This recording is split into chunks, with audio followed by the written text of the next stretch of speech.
Happy to see you all again.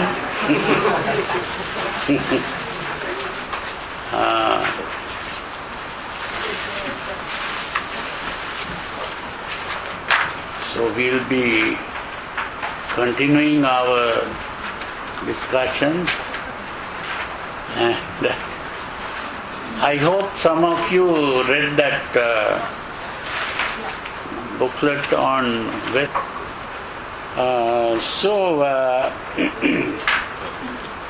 Today we are going to talk about Buddhist mysticism. Now, a very important word to be understood is mysticism. The word mysticism is a word used especially in Europe and mainly an English word, and that refers to a mist because now if you are driving on a road and it is covered by a mist like a fog, then you can't see the road. So in a similar way, these people who go to meditate go into the forest and they live a different kind of life that the normal people who are living in society, they cannot understand why those people are doing that. So it is a mystery for them. That is how these religions began to become a kind of life that cannot be properly explained, and so it becomes a mist or a mystery. And especially in religions like Christianity, they talk about God, which is a mystery, and so they think religion is always clouded in mystery and cannot be properly understood. And because of this, there is a tendency for Buddhists also to think that the teaching of the Buddha is a mystery. But in actual fact, Buddhism is the only religion which is not a mystery. There is no mystery in Buddhism. Everything can be understood, explained, and even experienced. So this is why Buddhism is experiential. Now there again we have to distinguish between two words, empirical and experiential. Now empirical simply means what we can perceive through our senses. When we can see things or hear things or smell things or taste things or touch things, whatever we are able to experience through perception, sensory perception, those are the empirical things. Now these religious people tend to talk about things that cannot be experienced through the senses. That kind of thing is called transcendental. So transcendental has that meaning that it is not something that you experience through your senses, and it is a mystery there. So we have this thing that we have heard called transcendental meditation. So transcendental meditation means that it is talking about something that we cannot even understand. Our Buddhism has nothing to do with the transcendental, and Buddhism is not based on empirical observation like in science. Science is based on empirical observation. That means based on what we see, hear, smell, taste, touch. Now, Buddhism is neither empirical nor transcendental. Buddhism is experiential. Now we have to understand the difference between these three things. Experiential means you are looking not at what you see. Now, if you look at what you see, that is empirical.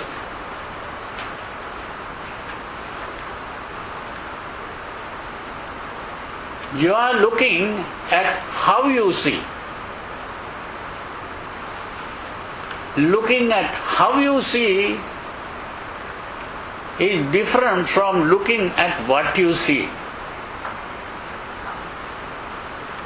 So this is a very important thing. And we have been talking about what we call the paticca samuppada, which is the essence of the teaching of the Buddha. And this paticca samuppada is really looking at how you see,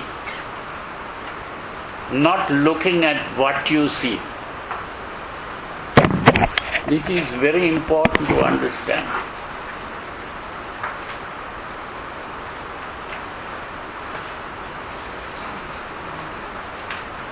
Now, when we talk about what is commonly called the five aggregates, we have another word for it. Instead of calling it aggregate, we have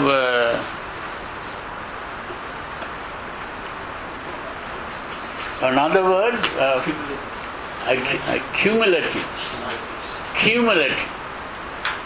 Now that is also a little difficult to understand because it's not a common word that people use.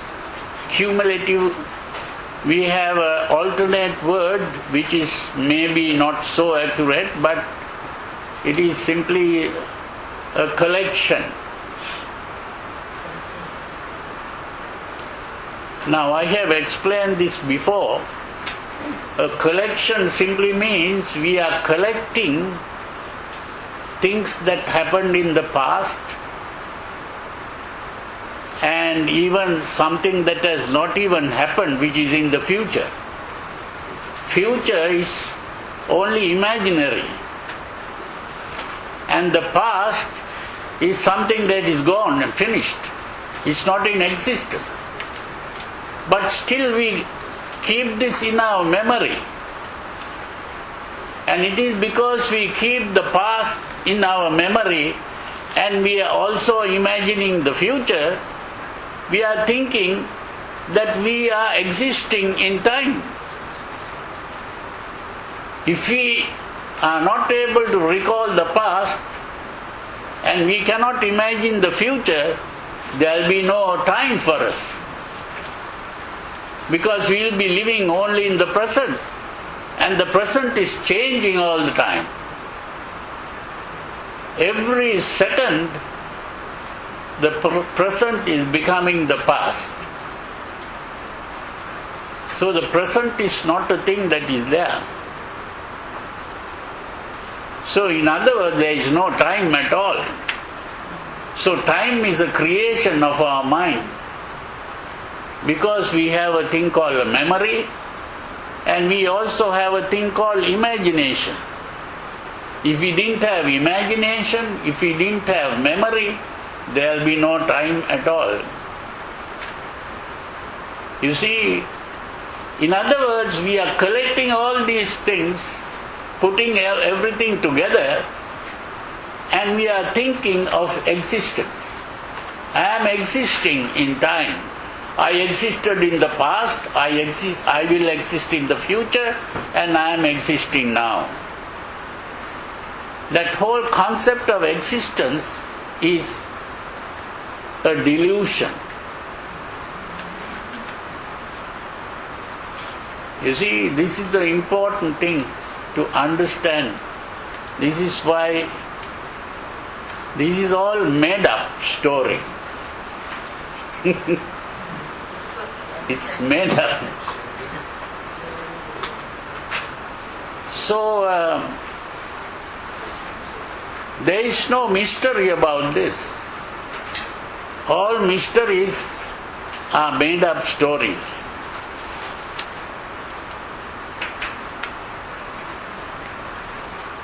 And to stop all this is to become still. If we can stop all this thinking and become still,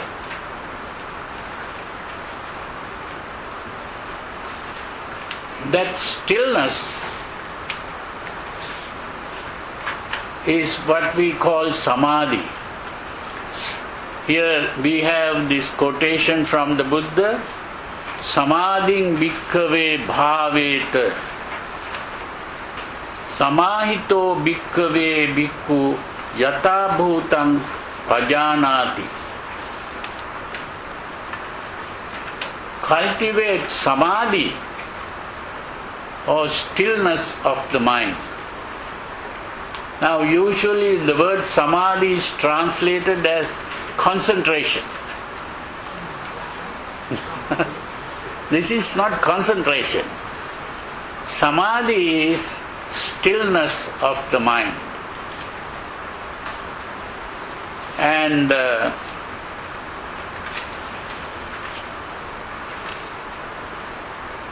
so we have the translation here, do develop stillness of mind, Samadhi, O bhikkhus. One whose mind is still is aware of how things come to be. Samahite chitte yatā bhūtaṃ pajanāti. So this is why we are talking about what is commonly considered to be a mystery is not a mystery at all. The mystery is how we created this world we are speaking of or thinking of. That is the mystery. How this world came into being. Now some people say that the Buddha never spoke about how the world came into being. That is not true. The whole teaching of the Buddha is about how this world came into being, not speaking about someone else who created the world, but speaking about how you yourself created the world. This is why when someone long time ago I had to go to give a talk in prison, and some person in the prison, one of the prisoners, young man, after my talk asked, who created the world? So I remained silent for some time and I said, you created the world. But of course there was another monk there who thought I gave the wrong answer, and he started speaking, and he didn't allow me to speak after that. So you see, most Buddhists don't know or realize that the teaching of the Buddha is about creation, but not a creator outside, but a creator inside, which is your own mind. Your own mind is doing the creation. This is why there is a verse, Pali verse, where the Buddha is supposed to have said, immediately after he became a Buddha,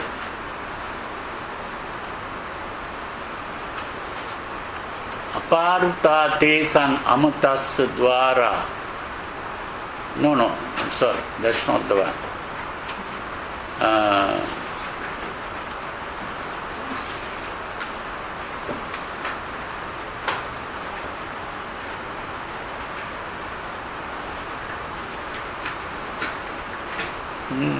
That verse slipped away from my mind.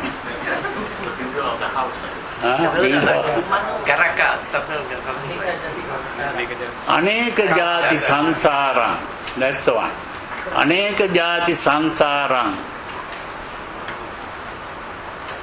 Aneka jati sansarang sandavisang anibisang. I have been traveling in this sansara, seeking the Creator, but I never found Him. It is very painful to be born again and again. That's what that verse says.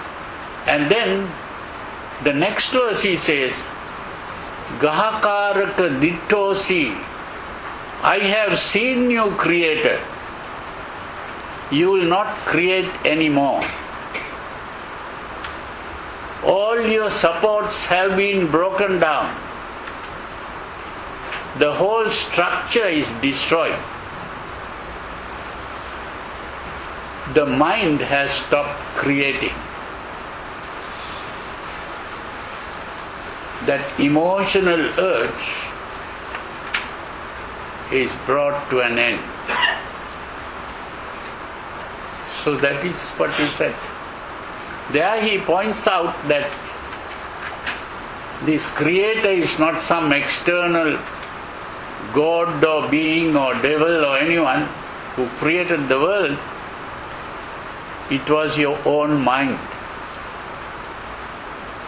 This is why the Buddha says, Mano pubbangama dhamma, mano setta manomaya, manasache paduttena bhasativa karotiva tatona dukkhamang veti. Mano is that thinking part, the activity of the brain, especially what is called the cerebral cortex, the cerebrum. That thinking part is the starting point. And if we begin to think in the wrong way, suffering follows. But if we begin to think in the right way, we experience happiness. Now there are some who say that Buddhism is pessimistic. Buddhism is not something that is pessimistic. It is something which is really the way to happiness. And the way to happiness is through right thinking. If we think in the wrong way, we will become unhappy. If we think in the right way, we will become happy. So the important thing is how to be happy. Some psychologists wrote a book called How to Be Happy Though Human. So although we are human beings, we still can be happy. But there the assumption of the psychologist was that as a human being you are normally unhappy. But the real problem is that it is the human being who can really become happy. But the point is that if we think in terms of evolution, all animals were evolved unconsciously. They were unconscious. They were not conscious at all. It is the human being,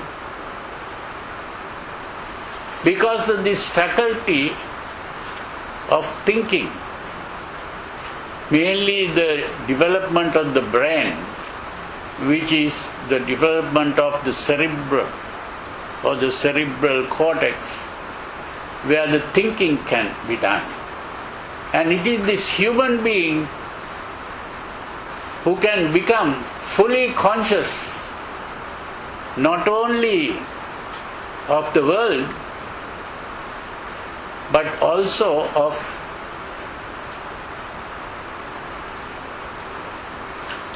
the mistake that life made. When life began with a mistake. And that mistake is what Charles Darwin saw as the struggle for existence. And there was this struggle for existence, but no one really existed because everyone had to die. Everyone had to die. Every individual dies. But what continued to exist, or what continued, was not the individual but the generation. In other words, it is the struggle for existence that continued. But no one really existed because everyone had to die.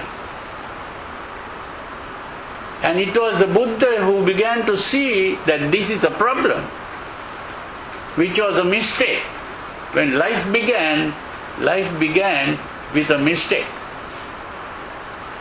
And that is what we can call the original sin. Now Christians talk about an original sin. That is the real original sin. And so it was the Buddha who ultimately brought this process of evolution to an end. And that is what we call nirvana. It is only a struggle to exist without real existence.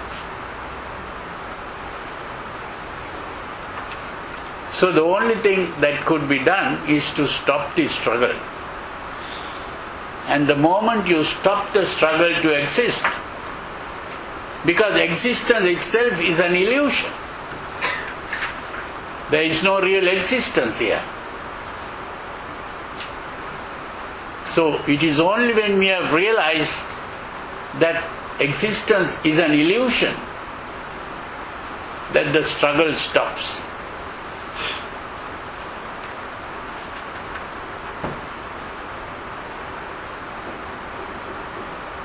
So this is why when here we have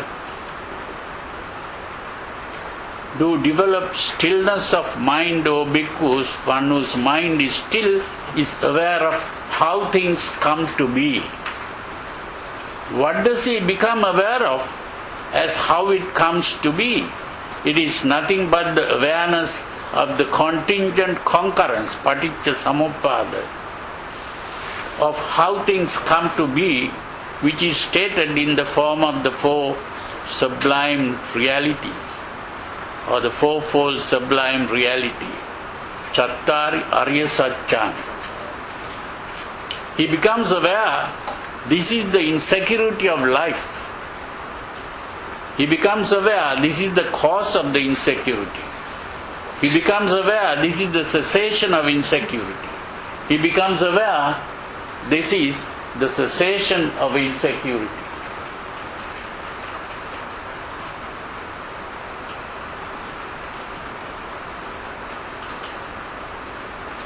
Now there is another saying here, Natti jnanam apanyasya panya natti ajhayato yamhi jnanancha panyancha save nibbana santike. Also from the Dhammapada. Now this word jhana we have called ecstasy. Now ecstasy means standing out. That is the meaning of ecstasy. We are normally standing in the sensual world, Kama Loka. We are in the Kama Loka because we see objects and we become attached to objects, or we become repelled by objects, we become angry, we become frightened, we begin to worry over things. These are all emotions. We are living in an emotional world. And this emotional world is the thing that is making us unhappy.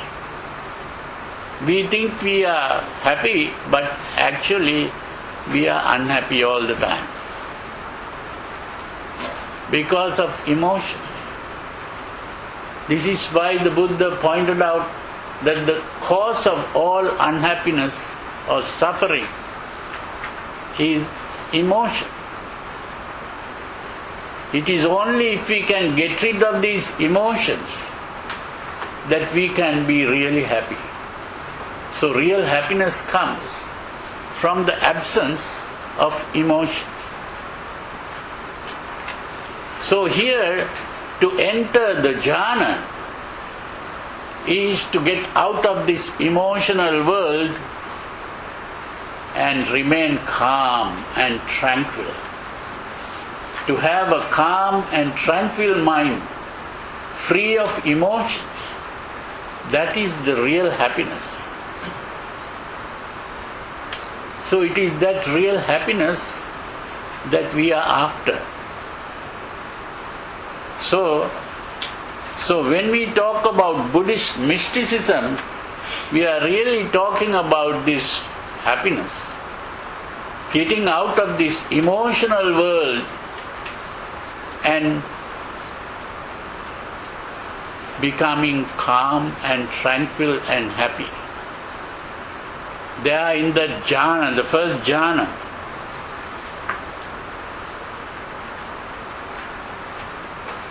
Once we are in the jhana, that means when our mind is calm and tranquil, it is only then that we can peep into our mind. Otherwise we can't peep into the mind if we are worried about emotion.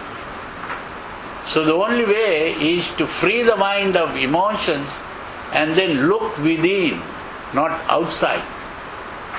And when we look within, we are able to see not what we see, but how we see. We are able to see how we are able to see things.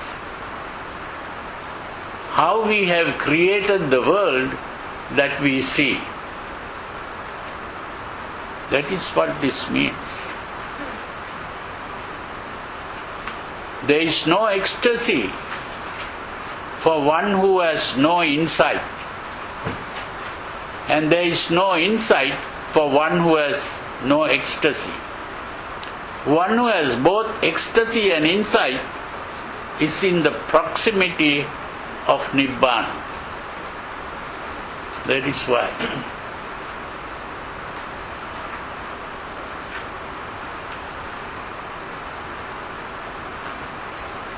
What this means is, according to the Buddha, there is no insight, panya, without stillness of mind, Samadhi.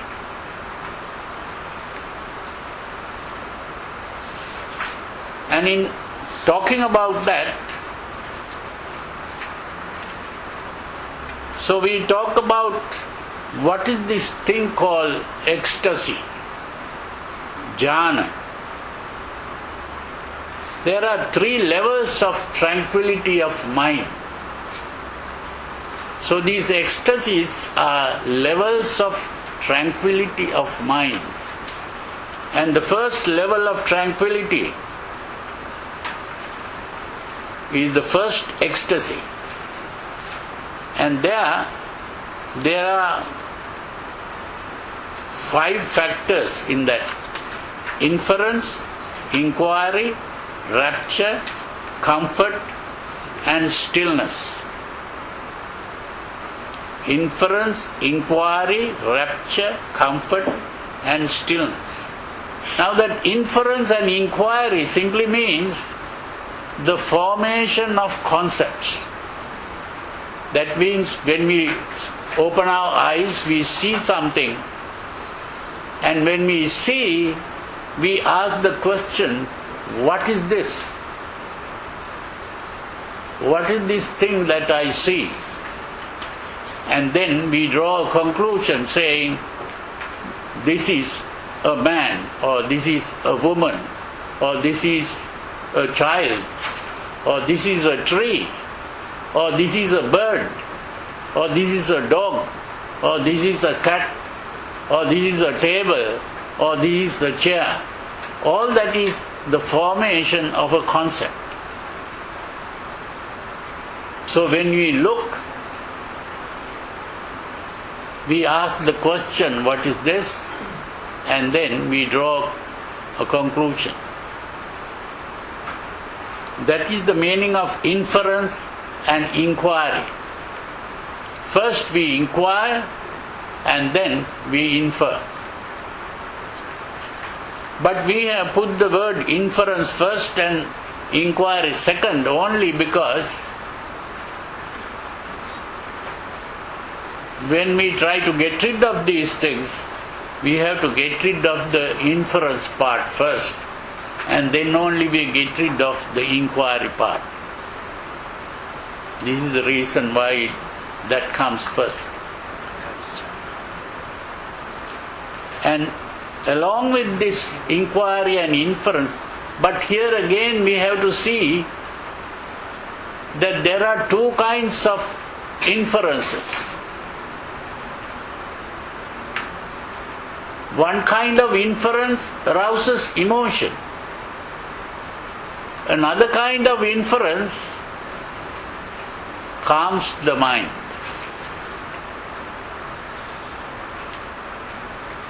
The kind of emotion that arouses, the kind of inference that arouses emotion is what we try to avoid. And we begin to cultivate only the kind of inference that calms the mind. If a young man sees a girl and makes the inference, this is a very sexy looking girl, then the emotion is aroused. So that is the wrong kind of inference. On the other hand, if you also, that young man looks at the girl and says, oh, how ugly this face is, or how ugly the shape is, or any of those things, then that attraction disappears. The emotion disappears. So that is why these 2 things are called the Subha Nimitta and the Asubha Nimitta. So when you meditate, you are asked to cultivate Asubha. Asubha means the undesirable. Nimitta is the inference that you make. So this is why we always meditate on anicca, dukkha and anatta. Even if it is very beautiful, it is something that turns ugly. That means you may see a nice looking girl, but very soon that girl will become old and then it becomes ugly. So in the same way, if you begin to reflect on that, then that desire disappears. That is the meaning of meditating on impermanence. All pleasures are impermanent. When we think of the impermanence of pleasures, then that desire for pleasure disappears. And it turns into unhappiness. All pleasures produce unhappiness. Because, not only because it changes, it also parts from you. And not only parting, when you want it, you don't have it. So if you don't have it when you want it, then you become unhappy as a result. So this is why there are a lot of pleasures in the world that you might be able to get or you might not be able to get. And even if you get it, it will part from you. This is why life is not a bed of roses. It is a bed of thorns. It is very important to understand that.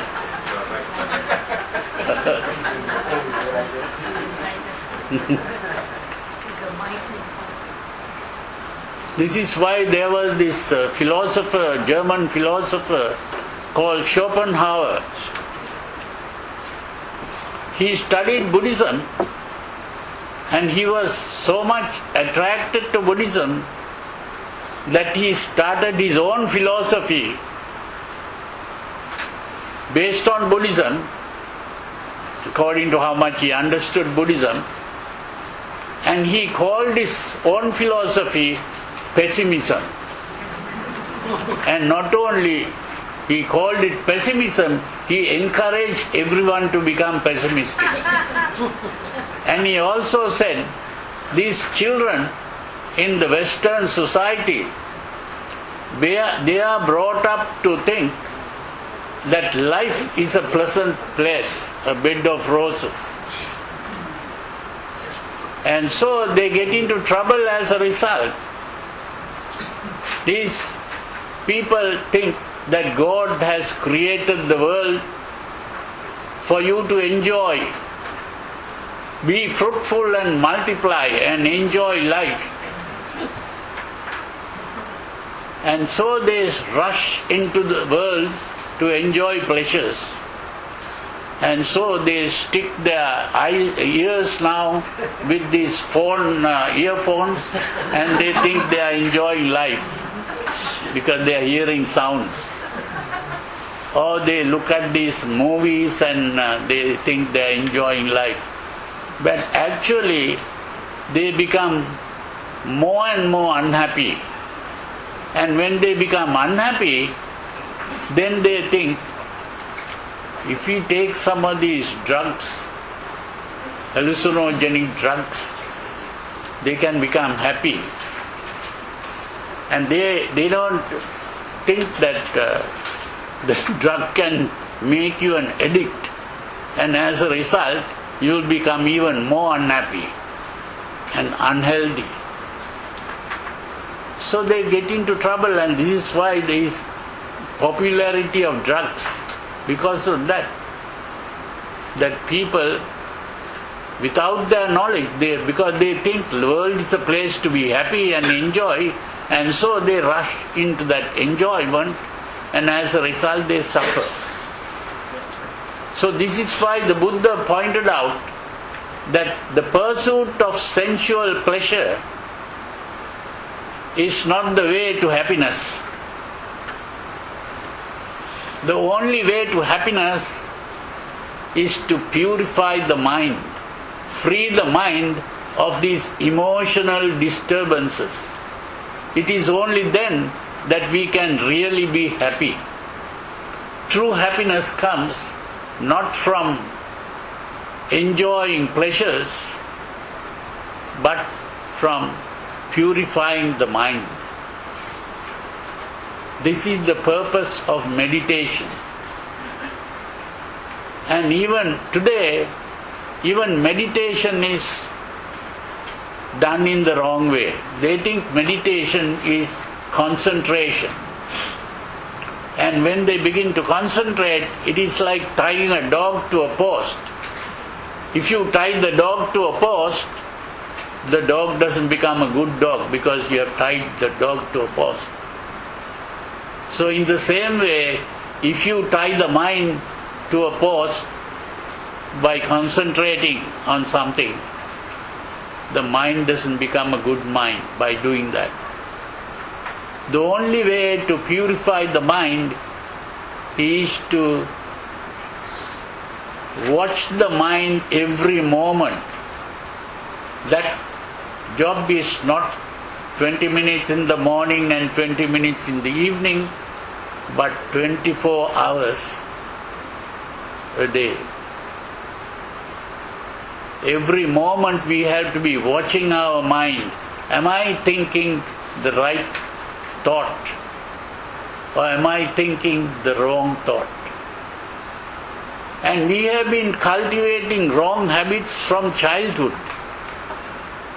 And as children, we don't know what to do or what to think. So whatever comes to the mind, we begin to think, and that has become a habit.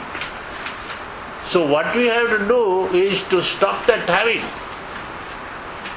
and start thinking only good thoughts and avoiding bad thoughts. That is what we call selective thinking. We have to select the thoughts we think. We are not thinking every thought that comes into the mind. It is only by doing that, which is the 24-hour job. Even if we are doing other jobs, it doesn't matter, we can still do this. And it is only if we do this that we can do the job also properly, whatever job we are doing. If our mind is filled with emotions, we won't be able to do the job properly. So even if you want to do the job properly, we have to purify the mind. The mind being pure is very important. And for that we have to do it every moment. Watch the mind and develop that new habit of becoming conscious all the time. Because all these bad habits come unconsciously. So it is only by becoming conscious all the time that we can have a pure mind. The pure mind is really a conscious mind. The impure mind is an unconscious mind. It is just the thoughts are coming into our mind unconsciously. They are all emotional thoughts. We are thinking of some quarrel we had in the past, or we may be thinking of some attraction that we had.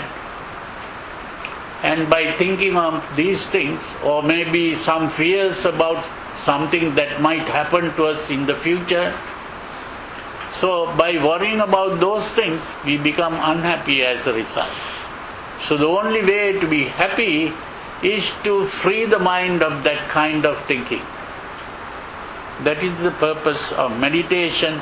And as we do that, as the mind becomes purified, we enter the first ecstasy, the first jhana, where there is inference, inquiry, which is all the good thinking, and rapture, which is the happiness of the mind. Comfort, the comfort in the body, because all the muscles in the body relax and we feel comfortable. When emotions are in the mind, the body becomes tensed and uncomfortable. So when the mind is free of emotions, the mind is happy and the body is comfortable. And the mind is also still or tranquil. The tranquility of the mind.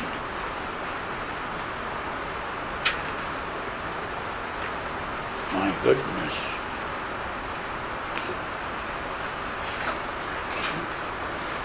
Mosquito. And then second ecstasy is where even the thinking part disappears. And when the thinking part disappears, that is the inquiry and the inference disappears, and you are left with only rapture, comfort and stillness of the mind. So when you have reached that second level, your mind is even more tranquil. But you may see things, you can have a picture in the mind, but that picture is not something outside.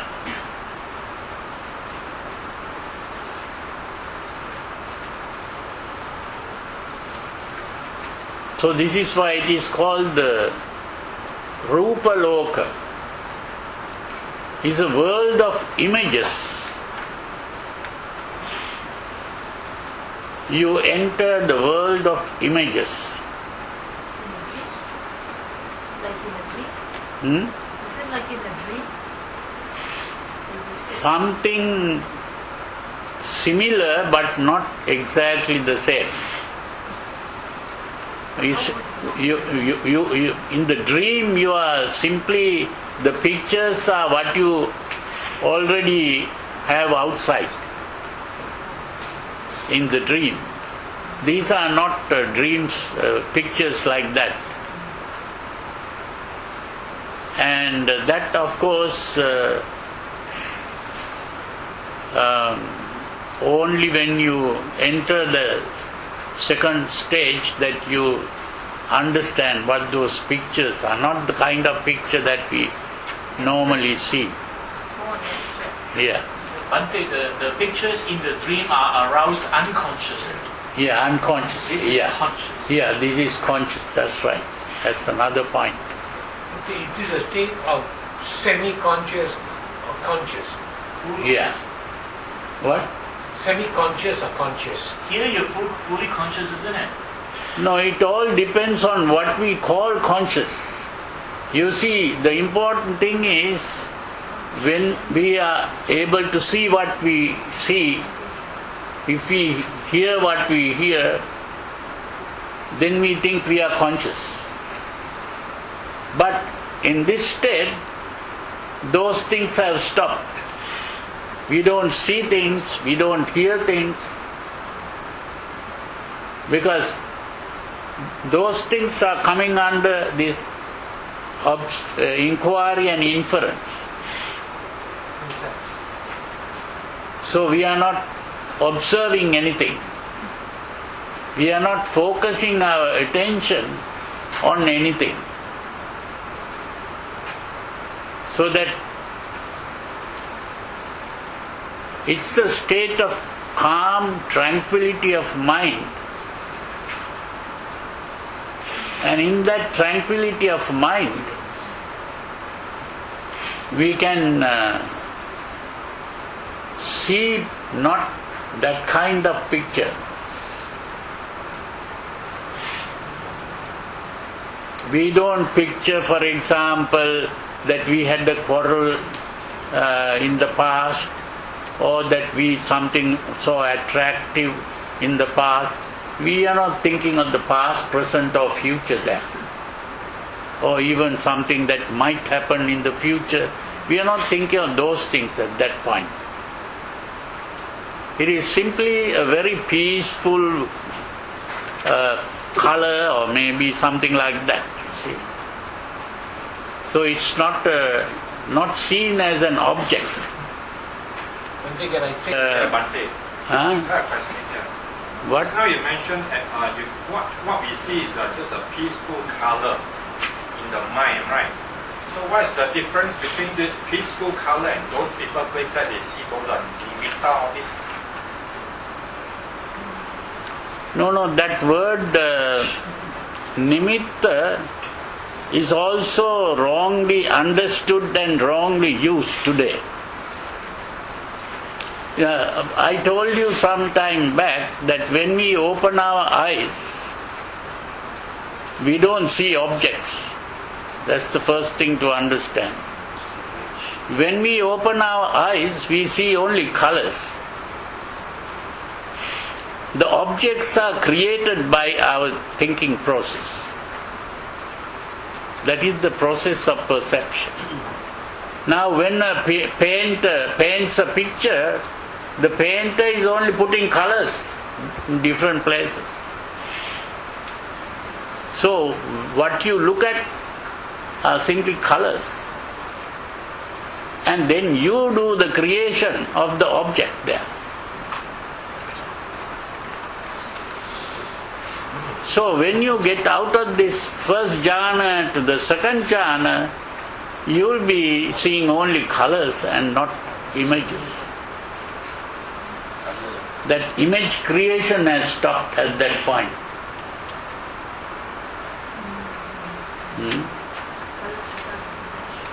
So it's a thing like that. That real process of perception is gradually being reduced. Yeah. So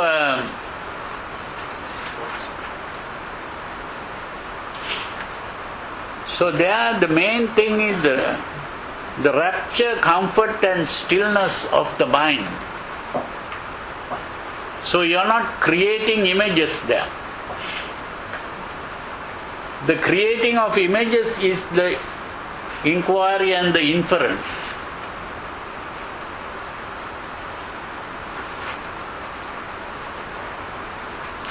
And then when you come to the next stage, even the rapture disappears. Even that happiness is seen as a disturbance at that point. You become more tranquil. So even the happiness is seen as a kind of excitement like thing. And you calm down further. And you have only comfort and stillness. And when you enter the fourth jhana, even the comfort disappears. And comfort is also seen as an excitement. You become further tranquil. So comfort disappearing doesn't mean that you become uncomfortable. Both comfort and discomfort disappear. When both comfort and discomfort disappears, what remains is still simple stillness of mind.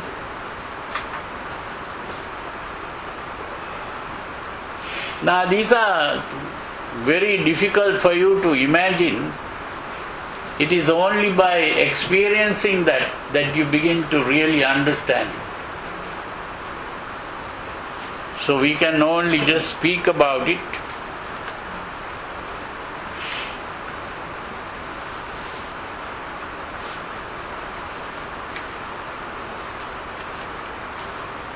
Here we say the word ecstasy means standing out or withdrawing from the sensual realm kama bhava and reverting to the imagery realm, rupa bhava. That means you do have something not like an object, but only maybe as a color or something. That's all that you see. But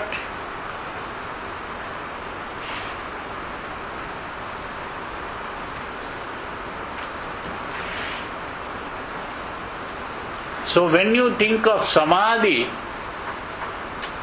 you are really talking about this stillness of mind which is getting away from the emotional world, and you are experiencing the absence of emotion, a tranquility and peacefulness of mind. Is a tranquility and peacefulness of mind.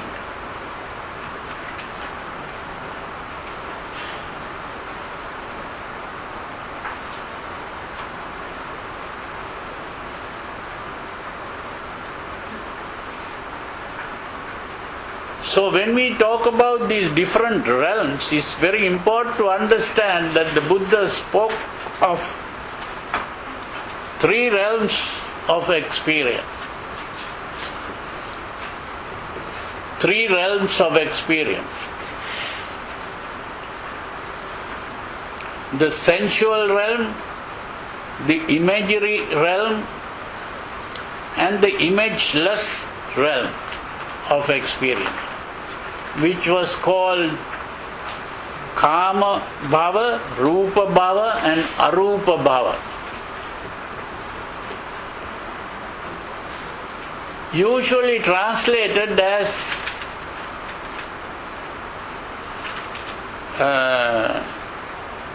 sensual world, form world, and the formless world.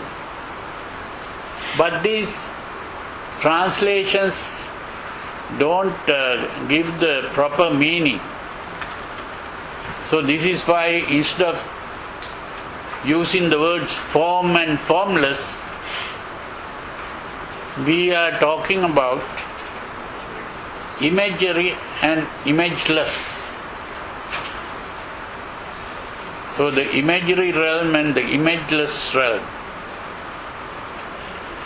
And we come out of the sensual realm of experience, or the emotional realm of experience. So now I think this is the end of our discussion today, which is discussing what we call the jhanas or samadhi. But we will be, next time we'll be talking about the other realms. And so now you can ask. Talking about Samadhi in words, in the form of words that is printed on paper. But is there anyone who will be able to tell us Samadhi as experience? Why? Well, the problem is today the kind of meditation that people do is not exactly what the Buddha has been speaking about. And there are many people who will say, I experience Samadhi, and they describe their Samadhi in various ways. So it is not really possible to say that it is correct or not correct. So the main thing the Buddha said, simply because a person says, I have reached the first jhana or the second jhana, don't accept it. You have always to compare it with the teachings of the Buddha in the sutras. So you have to find out whether, and no one can even claim to have attained any of those things, because we may be wrong, you say. So this is the important thing. So better thing is to try to practice the Dhamma and begin to find out whether it works. The important thing is, don't worry about Samadhi or any of those things. The important thing is to find out, has my unhappiness decreased? Am I free from worries and anxieties? That is the important thing to understand. Am I a happy person? Those are the ways that you can only find out whether you have done it right or wrong. If you have been meditating for even 50 years and still you are not happy, then there is something wrong with your meditation. You see, once there was a time when I went to meet all these different yogis meditating, and I met someone who had been meditating for about 40 years. They said, oh, he is a very senior monk who has been meditating for 40 years. So I went to speak to him and I asked a question.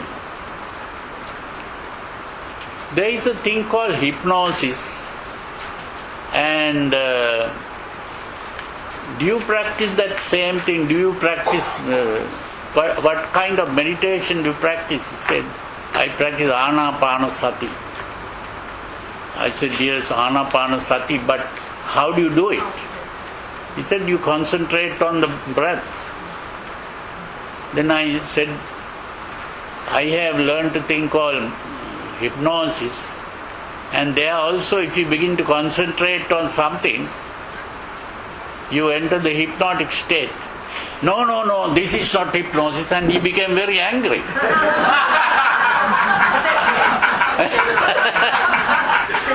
You see, then I became silent and I said, I am sorry, and it's the wrong questions, and I came away. So my conclusion was that although he has been meditating for 40 years, he has not done it right. It's like that, you see. Turn on. Pandit, I've read there's mentioned that there's a method of seeking Nibbana called the dry insight. What? Dry insight? Dry insight. Sometimes they call it the Vipassana Jhana as opposed to the Samatha Jhana. Yeah. What is your comment regarding Vipassana Jhana and the Godfather verse mentioned ecstasy with Jhana with Panya? Is the requirement for reaching Jhana? That the jhana is not. This is panya without jhana. Is that what you are talking about? Yes. So that particular Dhammapada verse is with respect to the aspect of Vipassana Jhana. Yeah, that she is going against the statement of the Buddha, where the Buddha says, Natti jhanang apanyas panya natti ajjayato, that there is no panya without the jhana, and there is no jhana without panya. So that means that can't be the right thing. I know that there are some who talk about something like that, and there have been also criticisms against that, and it has become a controversy. And so today there are a lot of things like that going on. Now more than 2,500 or even 600 years after the Buddha, that original teaching has got mixed up with other teachings, and so naturally got polluted. That's what has happened. So this is why I was really spending my whole life to understand the original teaching of the Buddha. So what I am talking about is really based on what I found, that's all. But you don't have to accept what I am saying blindly. You have to use your own intelligence and find out whether what I am saying can be true or not. So that's that way that I present the Dhamma. You have any questions?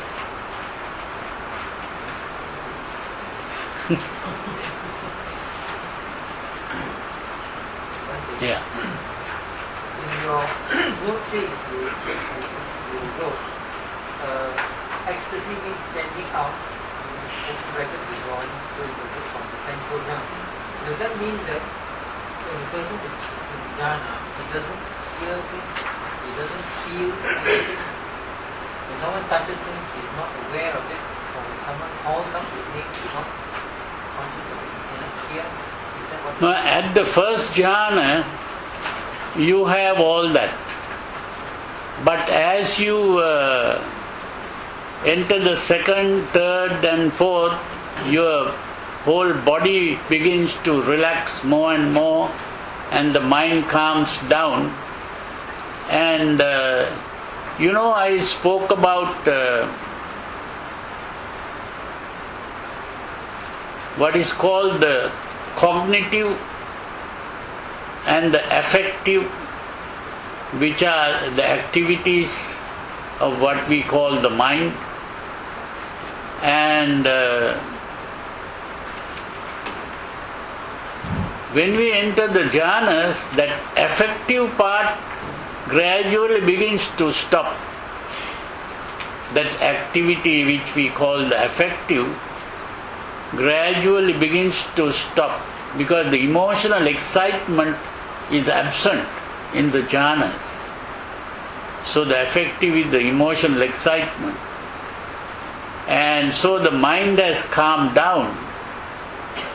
So in the jhanas, it is a gradual process of calming down of the mind, the emotions. But the cognitive part has not disappeared. So, but to a certain extent, the cognitive part is also being reduced, in the sense that in the first jhana you are able to observe things, but in the second jhana that observation part is reduced. So your mind has calmed down to that level. But still, you are aware of mental images.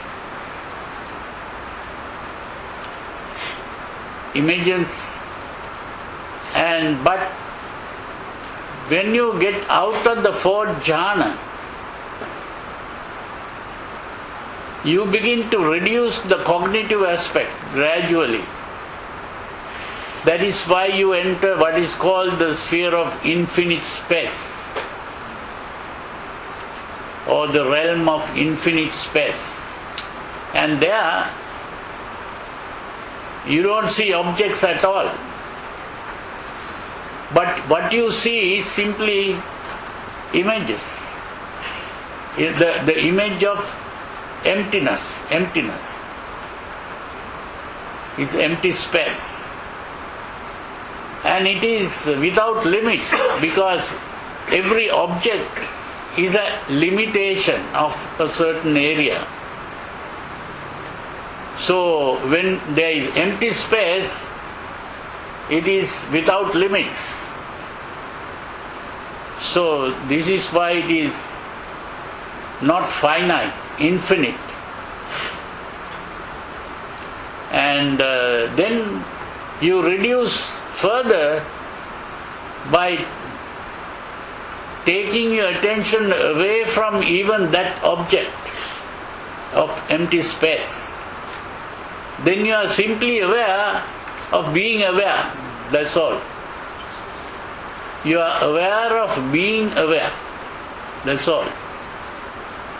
You are not aware of anything.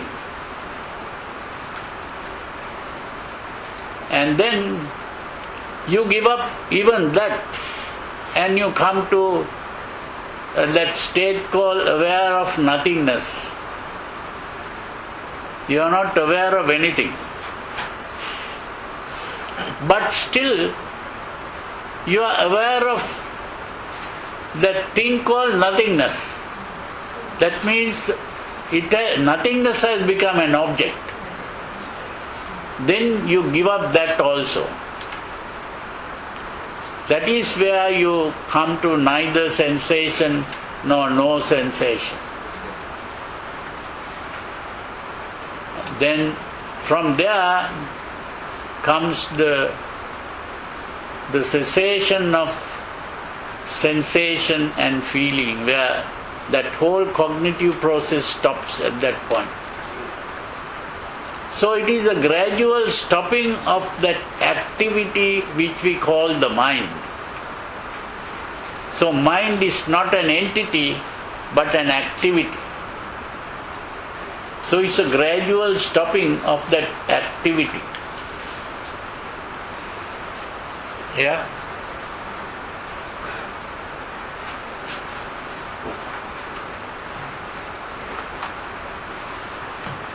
Pandit, I just continue from there. At that level of stillness, our brain intelligence doesn't function. Am I right? What? At that level of stillness, our brain intelligence doesn't function. It goes beyond. Am I right or wrong? There is no going beyond. It is simply a stopping. Yeah. Stopping of an activity. Yeah, correct. Stopping of the activity, at that level, consciousness doesn't exist. No. No. No. That is the real unconsciousness. Correct. Yeah. I'm talking about the ecstasy. Ecstasy. Yes, the jhana. Not about your son. Okay, may I ask, when you talk about the jhana from the first jhana to the fourth jhana, is it in one sitting meditation? First jhana, second jhana, third jhana, fourth jhana? And how long is the duration? Is it for the whole day?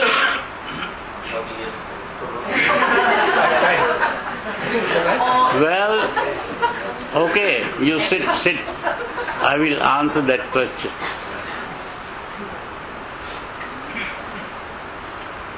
There is a kind of meditation where you can enter the first jhana, second jhana, third jhana, fourth jhana all at once, one sitting. If you want to do that, I can send you to not only to the fourth jhana, even fifth, sixth and seventh and all that. But that is hypnosis, not real jhana. That's the problem. There are people who practice that and they think they have attained the jhanas. But the problem is those are not the real jhanas. You have to be able to distinguish between the hypnosis and the jhana.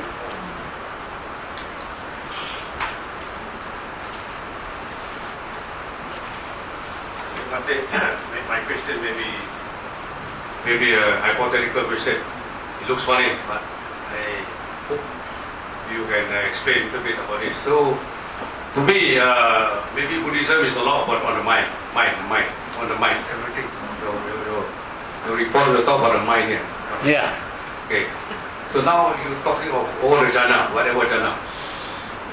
Now I just wonder, do we have medical science? Mm-hmm. Medical science. Now we are 2011. Okay. 0011? Now it's 2011. So long. Yeah. So now I just wonder, do we have medical science to have so-called shortcut on meditation? It looks funny. Not many people can meditate. Maybe the mind is very abstract. The mind, human mind, is very abstract. I only believe. The medical science may have it or may not have it to help us to achieve what the Lord Buddha achieved 2,600 years ago. Please comment. Thank you.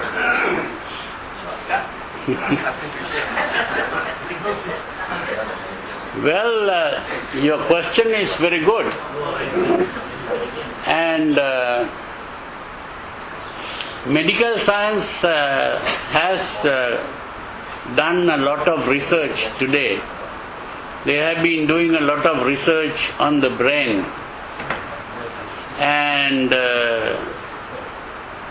whatever they have found is all in agreement with what the Buddha has done. They have not been able to go beyond what the Buddha did. So the shortest cut was explained by the Buddha. But the problem is, today most people don't know about that shortest cut, and also it is very difficult to achieve it. Because the modern human being is very much carried away by emotions. It is the emotion that is blocking the progress. So when we are carried away by emotions, we have to learn to get rid of the emotions.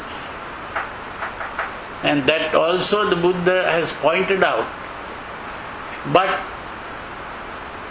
very few people know about this, and very few people, even if they know, very few people are able to practice it. Because the emotions are very powerful. So this is the problem. Now they have discovered that in the brain there is an area where there is like a switch. Like a switch, you can turn on the emotional part and let the thinking part go on. Or you can stop the the thinking part and get the emotional part to go on. So that all that can be done only by your thinking, not by instruments or even by physical operation or something like that. They have even tried those methods, but they only distort things. That's all that can be done. But they have done a lot of studies on this. If you read some of the modern books written by the researchers, you will begin to understand. Still, you have to follow the Buddha. That's the only method. The modern scientists can't do anything.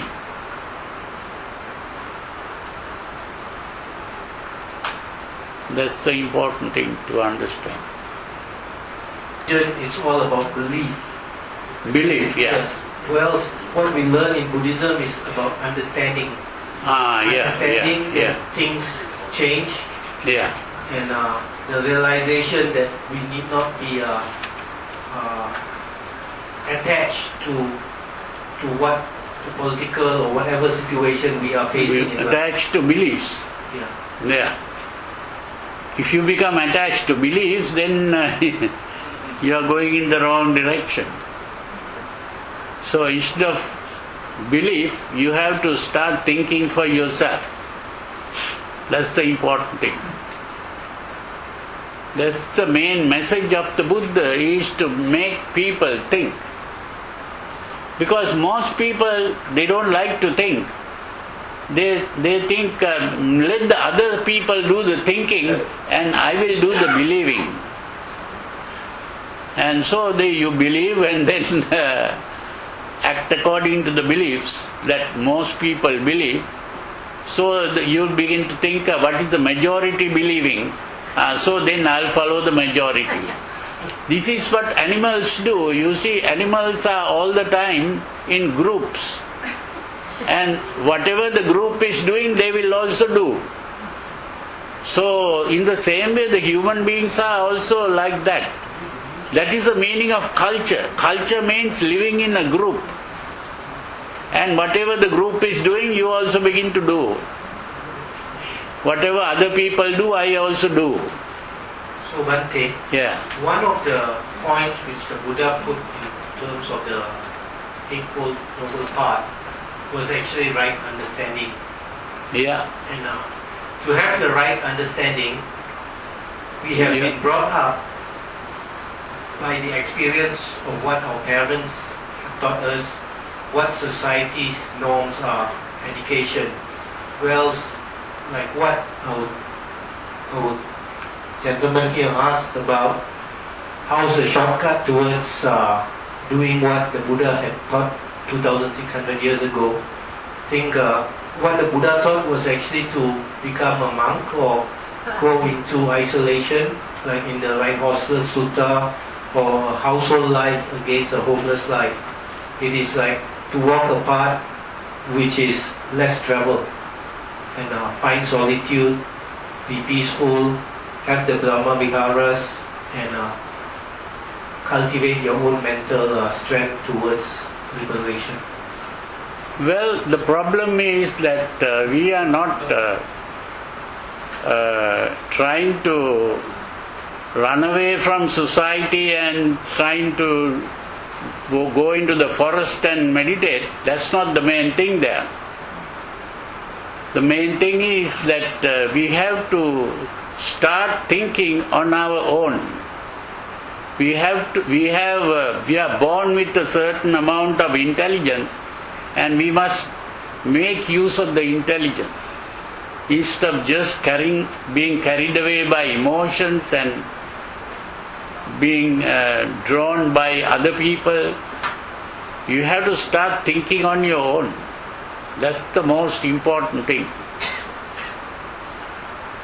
And this is the main message of the Buddha. Self-reliance. That is what all the psychologists talk about today, and also people who talk about how to be successful in life. You have to start thinking on your own. Bhante, we'll be talking about that. Bhante, one question. This is a question. You see, you talk at the jhanas. The first jhana, there is vichara vitaka. Okay. Vitaka vichara, the inquiry and inference. That means the conceptual thinking. Now at the second level, at the second jhana, this stops. Yeah. Now, I just want to find out what happens to our five senses at the moment. How are they acting? The smelling, the hearing, the tasting. Is it still having a conceptual, or is it just an experiencing of a smelling or hearing at that time? No, you can experience, but you don't base your thinking on that, because you don't think. The thinking has stopped. That's what I mean. You don't form concepts. I mean, tasting, just the tasting process, hearing the hearing. Yeah, you may hear, but you don't try to find out what do I hear and No perceptions. yeah. Okay. Yeah. Last question, Bhante. Bhante, We'll just give a very short answer to that question. This is something that I have been saying before, but maybe in your absence. It was during the 16th, 17th, 18th centuries that this thing called science began in the West. And when science began, before science began, they were all believing in this God who created the world, dominated by Christianity to a great extent. And now when science came, they came across a new concept, new way of looking at things, and that is called determinism. Determinism means that everything that happened in the world happened only due to the presence of the necessary conditions. That every occurrence is determined by the presence of the necessary conditions. That is the meaning of determinism. And when they saw this, they saw that everything was happening only when the necessary conditions are there. Now, because otherwise in ancient times people thought that when there was thunder and lightning, earthquakes, all that was done by God. And even now there are some people who think like that. And every occurrence in the world, natural phenomena, all occurred due to God doing these things. But when the science came up, they began to understand that when it was raining, it was not God pouring water, it was due to the presence of the necessary conditions. When there is an earthquake, it is due to the presence of the necessary conditions. Now in ancient times, people saw birds flying and they also liked to fly. Human beings also wanted to fly, but they didn't have wings to fly. So they first started creating wings to fly. But that was a failure. Then some people who were thinking in a scientific way began to find out what are the conditions necessary for flight to take place. How does the bird fly? Why does, when the bird swings the wings, it goes up? How is that? What are the conditions necessary? And the Wright brothers made the airplane by studying the conditions. Now in ancient times, when they wanted flame or fire, they didn't know how to produce a fire. So they had to preserve fire from some place. And but they studied what are the conditions necessary for a flame to arise. And they produced the matchstick. The moment they produce the matchstick, they only have to strike the match and the fire comes. So like that, they began to discover how things happen. And the result is the modern technology. All modern scientific technology is based on that same principle. So with the coming of this insight, people lost faith in their religious dogmas. But they also knew that in religion, there is an important thing, part of the religion, although these dogmas are not acceptable, But still, they speak about something called good and bad. And this is very necessary. And so they didn't know how to define what is good and what is bad. Because even today, all the philosophers begin to talk about good and bad, and they begin to say nothing is good or bad. Thinking makes it so. So in other words, they couldn't even define what good and bad is properly. But religion was emphasizing good and bad. So they thought religion is necessary, although it is wrong. So let us just defend religion, and that is how the Westerners started trying to do it, but it didn't work properly because revolution took place. There was the French Revolution, there was the Marxist Revolution, and so many wars started, and even churches were destroyed and priests were killed, even kings were killed, queens were killed as a result of these things. So gradually the Western people have come to realize that here there is a religion which is very different from our religion, which is Buddhism. And here they don't talk about a God that created the world, but they also talk about what is good and bad, right and wrong. So they become interested in studying this. And that is how, when they study it, they become so impressed by it that they begin to start practicing. And that is why these people become monks and nuns. And they are now in United States. There are different centers, all started by the Westerners themselves. These are not things that were started by missionaries. Now here, all the Christian churches and all Christianity was started by missionaries coming from the West. But in the West, there are Buddhist centers and many people practicing Buddhism and meditation, becoming monks. Not because we have gone there and propagated Buddhism. That's not true.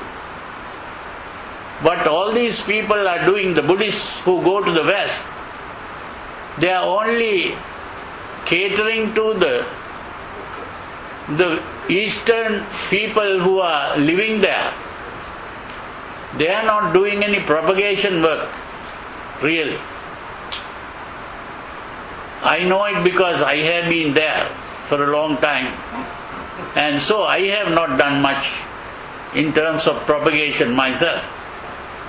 And so this is all the Westerners themselves have come to the East, learned Buddhism. They have been monks, living as monks, and then they went, there is Jack Cornfield, Joseph Goldstein, they started, they gave up robes and they started Buddhist centers and teaching meditation.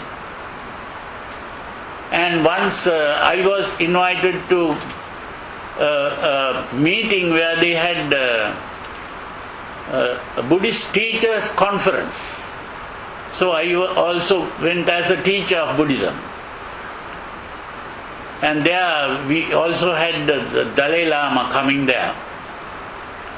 I was surprised to see so many Buddhist teachers, thousands of Buddhist teachers there.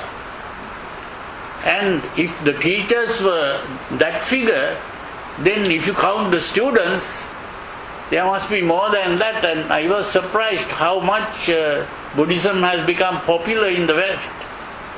All this is because of this. Now it is exactly 10 o'clock. So we can stop here.